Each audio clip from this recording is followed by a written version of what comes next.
Привет, ARMY.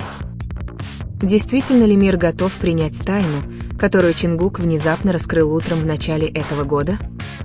Короткая фраза, звучавшая просто, но потрясшая воображение миллионов фанатов, породив вопросы академического уровня о ее значении, контексте и возможных скрытых намерениях, оставшихся незамеченными публикой. Это утро должно было быть обычным. Начало года обычно наполнено новыми надеждами, личными решениями и банальными заявлениями о мечтах, к которым нужно стремиться. Но все изменилось, когда короткий момент, на первый взгляд, тривиальный, внезапно оказался в центре всеобщего внимания. Чингук, давно известный как Макне BTS, полный энергии, дисциплины и эмоциональной сдержанности, редко напрямую открывает самые сокровенные уголки своего сознания. И все же на этот раз он неожиданно передал нечто глубокое. Не через официальную пресс-конференцию, не через длинное, тщательно структурированное заявление, а через фразу, которая показалась спонтанной, эмоциональной и для многих фанатов слишком глубокой, чтобы просто игнорировать. Что именно произошло? Почему эта фраза появилась именно в начале года? И почему она была адресована именно Тэхёну? Эти вопросы распространялись подобно волнам, вызывая бурные дискуссии на самых разных платформах, от фан-форумов до полуакадемических анализов, пытавшихся переосмыслить каждое слово, паузу и выражение лица Чингука. В строго контролируемом мире К-поп, где почти каждый жест тщательно продуман, такие неожиданные моменты несут в себе огромную эмоциональную силу. Для ARMY начало года – это не просто смена календаря. Это становится пространством для переосмысления. Многие начали спрашивать, намекал ли Чингук на какие-то важные планы, которые еще не были объявлены. Может ли это быть связано с будущим музыкальным направлением BTS, личными проектами или даже внутренней динамикой, лишь мельком увиденной в фрагментах публичного взаимодействия?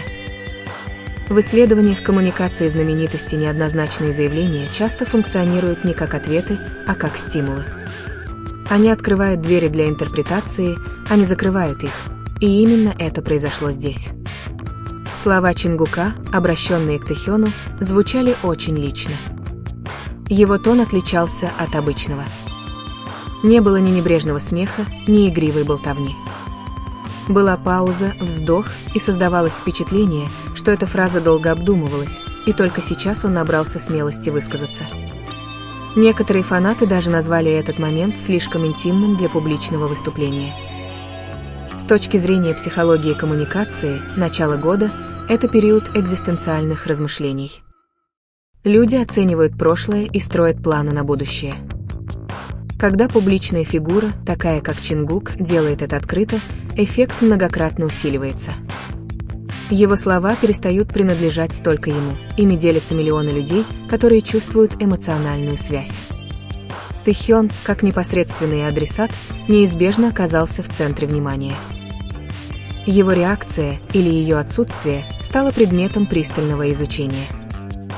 Его взгляд, выражение лица и молчание анализировались неоднократно.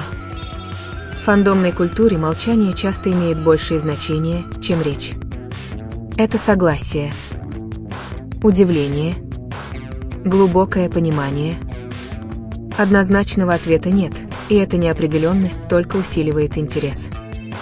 Фанаты начали связывать события прошлого с прошлыми моментами, старыми интервью, текстами песен, которые теперь казались личными, и взаимодействиями, которые когда-то считались обыденными.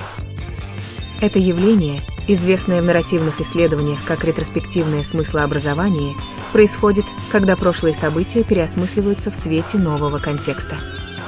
Слова Чингука в начале года стали толчком. Последовали предположения.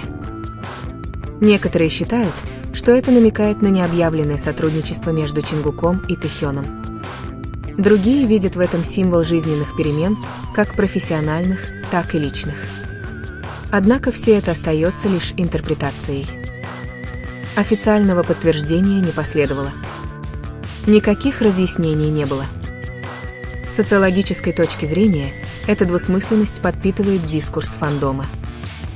Фанаты больше не пассивные потребители, они становятся активными производителями смысла, пишут теории, эссе и полунаучные анализы. Некоторые связывают этот момент с изменениями в южнокорейской индустрии развлечений, другие же сосредотачиваются на глубокой связи между двумя людьми, которые вместе росли под огромным давлением. Эмоции доминируют в этом повествовании. Фанаты сообщают, что чувствовали себя тронутыми, растерянными, даже встревоженными. Есть страх перед переменами, но также и надежда на что-то подлинное и значимое. Слова Чингука превращаются в символ перехода, ухода из старого этапа и вступления в новый, еще не до конца определенный. СМИ подключились к обсуждению. Некоторые сенсационализировали момент, другие подошли к нему осторожно, подчеркивая отсутствие официальной информации. Даже нейтральные заголовки были полны вопросов: что же на самом деле произошло? Коллективная жажда ответов была неоспорима. В дискурсивном анализе двусмысленность может быть преднамеренной или чисто эмоциональной. Если Чингук говорил, руководствуясь эмоциями, а не стратегией, момент становится глубоко человечным. Он больше не просто идол, но личность, переживающая размышления, сомнения и честность, пока весь мир наблюдает. Тэхён, известный своими философскими и художественными взглядами, становится идеальным зеркалом для такого самовыражения. В этот раз внимание было более тихим, глубоким и интимным. Некоторые фанаты даже назвали это началом новой главы, наполненной надеждой и тревогой. Рационально, возможно, за этим ничего больше нет. Но в фандомной культуре возможности всегда привлекательнее, чем уверенность.